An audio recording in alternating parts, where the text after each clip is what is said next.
Southside Independent School District police officer Ruben Cardenas stands guard as students arrive at Freedom Elementary School in San Antonio on Wednesday, August 23, 2023. Most school districts in Texas say they are unable to comply with the new law mandating armed guards on every campus. The mandate was one of biggest actions by Republican lawmakers after the 2022 at Uvalde school that killed 19 children and 2 teachers. Austin, Texas. The vision of armed cops every school in Texas with the fact that there isn't enough money or police as a new ordinance goes into effect on Friday, showing how more states are adopting a goal response to America's cycle of transformation. Mass killings are proving to be useless in many communities.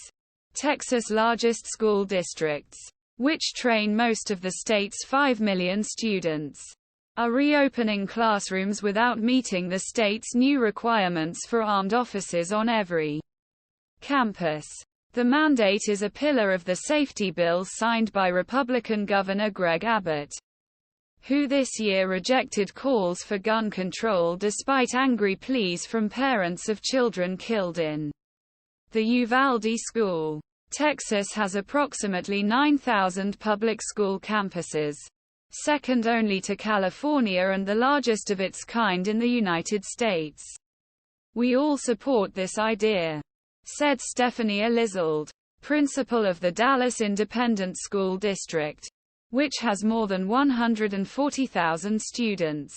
More than a decade after National Rifle Association championed idea face intense pressure for stronger gun laws wake of Sandy Hook Elementary School 2012.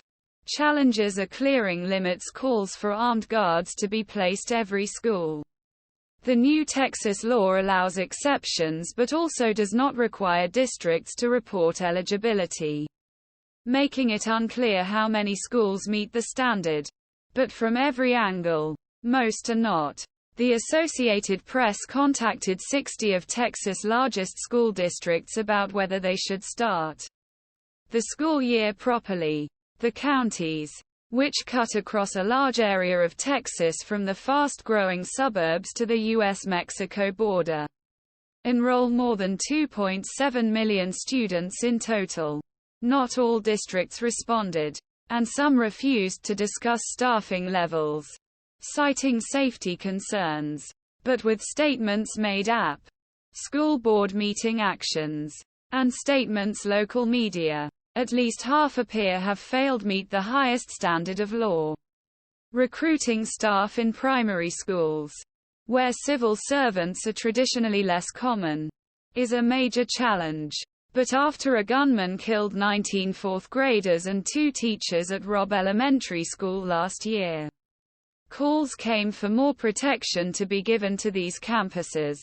The inactivity of hundreds of officers on their arrival. The Texas Education Agency did not address questions about concerns raised by schools and instead provided criteria for districts to seek exceptions. How these exceptions will appear locally is determined by the school district's governing body, and they need to develop an alternative safety